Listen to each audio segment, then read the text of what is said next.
সে মানুষটা আমাকে খুব ভালোবাসবে, আমাকে সঙ্গে নিয়ে যখন বিজনেসের কাজে বাইরে যাবে তখন ওনার বিজনেসের কাজও হলো প্লাস আমাকে ট্যুরে নিয়ে যাওয়া হলো, একসঙ্গে সব কিছুই হবে।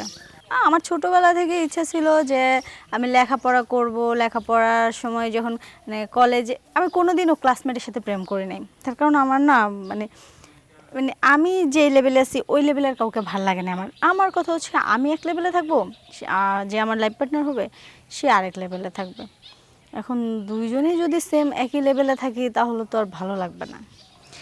ওই জন্য আমার মানে মানে সবসময় ইচ্ছে করে, মানে বড় হওয়ার পর থেকে যখন থেকে বুঝতে শিখছি তখন থেকে স্বপ্ন আমি আমার লেভেল থেকে ডিফারেন্ট লেভেলের কাউকে চয়েস করব। তো সেই জন্য আর কি এখন আমার ইচ্ছে হচ্ছে, আমি যেহেতু অনার্স কমপ্লিট করে ফেলছি, এখন আমি চাই একজন বিজনেসম্যানকে বিয়ে করতে।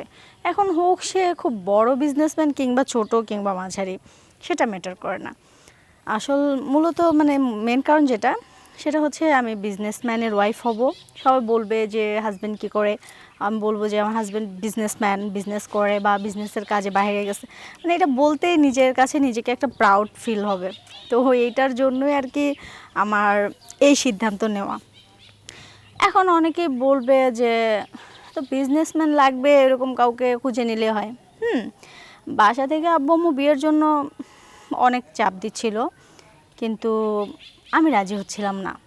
তার কারণ মানে বাসার পছন্দে মানে বিয়ে করতে আমার না কখনোই ইচ্ছা করে নাই।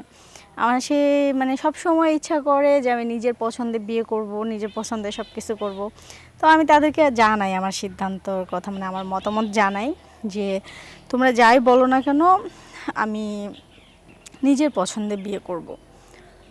এখন আমি চাচ্ছি, হ্যাঁ আমার বয়স হচ্ছে 25 চলতেছে এখন রানিং, মানে 25 বছর।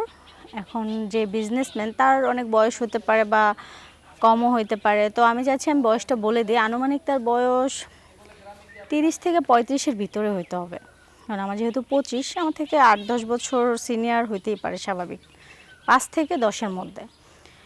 তো সেই ক্ষেত্রে আরেকটা কথা, আমি বিলাসিতা করে চলতে মানে আনন্দ করতে মানে সব কিছুতেই আমার এভাবে চলতে খুব ভালো লাগে।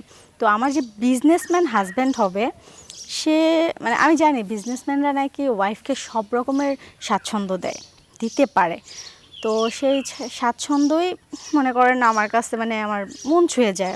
আমার অনেক বান্ধবীদের বিজনেসম্যানের সঙ্গে বিয়ে হয়েছে, কিন্তু তাদেরটা বাসা থেকে। আর আমি চাচ্ছি অনলাইন থেকে কোনো একটা বিজনেসম্যানের সঙ্গে আমার পরিচয় হবে, সে আমাকে ফোন করবে, ফোন করে আমার বিষয়ে জানবে, তারপর আমাদের বাড়িতে আসবে, বিয়ের সম্বন্ধ নিয়ে আসবে। না আমার কাছে এটা একটু ইউনিক লাগে বিষয়টা। তো সেক্ষেত্রে এখন আমি বলতে চাই যে সে মানুষটা আমাকে খুব ভালোবাসবে, আমাকে সঙ্গে নিয়ে যখন বিজনেসের কাজে বাইরে যাবে তখন ওনার বিজনেসের কাজও হলো প্লাস আমাকে ট্যুরে নিয়ে যাওয়া হলো, একসঙ্গে সব কিছুই হবে। তো আপু, আমরা প্রতিবেদন একেবারে শেষ পর্যায়ে, দর্শকদের উদ্দেশ্যে কিছু বলার আছে? দর্শকদের উদ্দেশ্যে তেমন কিছু বলার নেই, জীবন আমার, সিদ্ধান্ত আমার। এখন কথা হচ্ছে ওই যে স্বপ্ন একটাই, বিজনেসম্যান বিয়ে করব। এখন আমার সঙ্গে তো যোগাযোগ করতে হবে, আর আমার সঙ্গে যোগাযোগ করার জন্য একটা মাধ্যম লাগবে। সে মাধ্যম হচ্ছে ভিডিও শেষ করে শেয়ার অপশন আছে, ওই শেয়ার অপশনে গিয়ে মানে ওখানে আমার কন্ট্যাক্ট নাম্বার দেওয়া আছে, ওখানে গেলে আমার কন্ট্যাক্ট নাম্বার পেয়ে যাবেন। এখন আপনার কি মোটা ছেলে পছন্দ না চিকন? একদম মোটাও না একদম চিকনও না, হ্যান্ডসাম হতে হবে। আমার মতো? হ্যাঁ আপনার মতো হলে হবে। আমার মতো হলে চলবো? কিন্তু আপনি তো বয়স অনেক কম, এত কমে তো আমার হবে না। ওই বাবা, আপনার বেশি লাগবে না? আমার 35 থেকে আনুমানিক মানে 30 থেকে 35-এর মধ্যে লাগবে। কিন্তু আমি যে যাই করি না কেন, আমি কিন্তু 4-5 ঘন্টায় করতে পারি। না এটা কোনো বিষয় না, আমার বিষয় হচ্ছে আমি বিজনেসম্যান পছন্দ করি, বিজনেসম্যান বিয়ে করতে চাই। আমি 4-5 ঘন্টা আমি যে ইনকামটা করি সেটার কথা বলতেছি। ও আচ্ছা আচ্ছা, ইনকাম বিজনেসম্যানরা আরও বেশি করে, ওনারা সেকেন্ডে ইনকাম করে।